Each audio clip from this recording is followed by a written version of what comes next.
गेल्या 10 दिवसापासून एक विषय चर्चेला येतोय.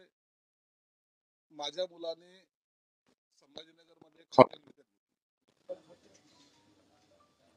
आणि त्याच्यामुळे एवढा काहीतरी प्रचंड भूकंप झाल्यासारखी परिस्थिती त्या आपल्या सर्व माध्यमाच्या माध्यमातून लोकांसमोर जाते.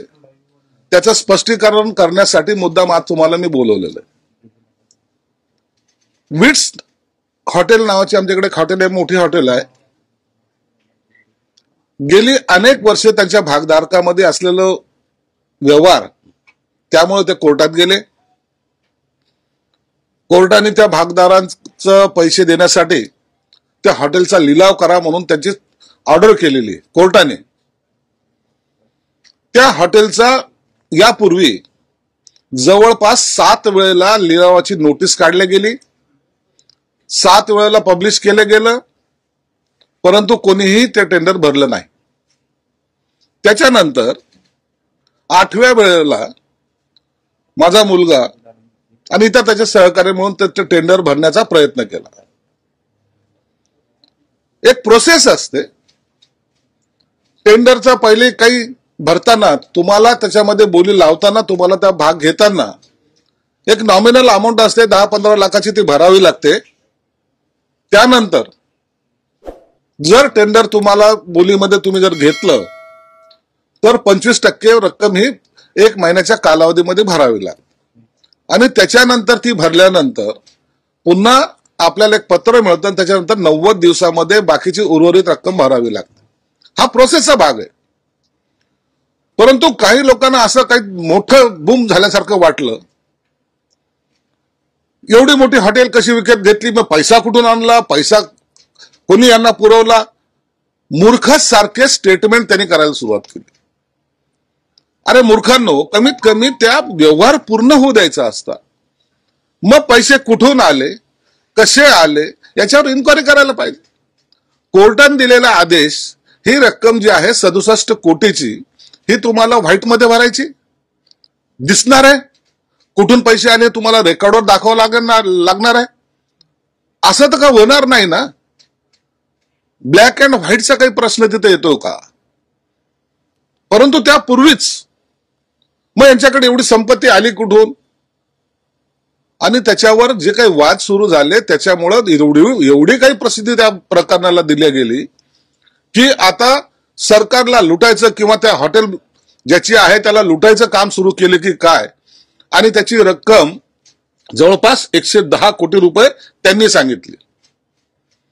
प्रश्न असा आहे की 7 वेळेला टेंडर झाल्यानंतर कुणी भरलं नाही.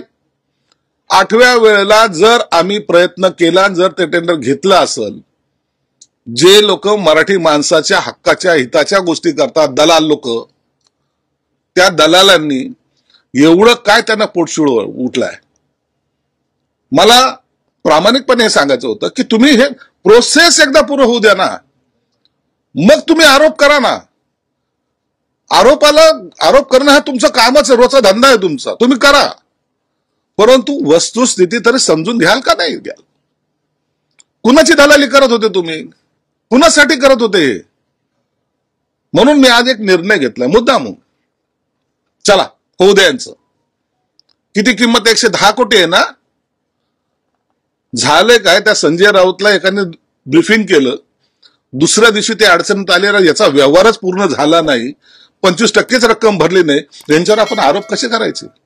मग निघालं की यांचा इन्कम टॅक्स काय, मग यांचं काय, सगळे धंदे सोडून दिले आणि असलेले सगळे मग इन्कम कुठून जनरेट होतं. तुमची लायकी नसल्यामुळे बँक तुम्हाला उभं करत नाही. संजय शिरसाट कधी बँकेच्या दारात गेला नाही, पण लोन देणारे माझ्या दारात येऊन मला लोन देतात. इथं जिथं बसलोय ना, 5 कोटी रुपयाची फाईल त्यांनी सिग्नेचर केली मी बँकेची लोनची, इथं येऊन सहाय्य केला. हे याला इज्जत कमवावी लागते. दलालांची इज्जत नसते म्हणून तुम्हाला ते कळणार नाही. तरी तुम्हाला मी एक आव्हान देतो. आता 110 कोटी किंमत आहे त्या हॉटेलची, मी 67 कोटीला घेतली, म्हणजे किती मोठा भ्रष्टाचार केला.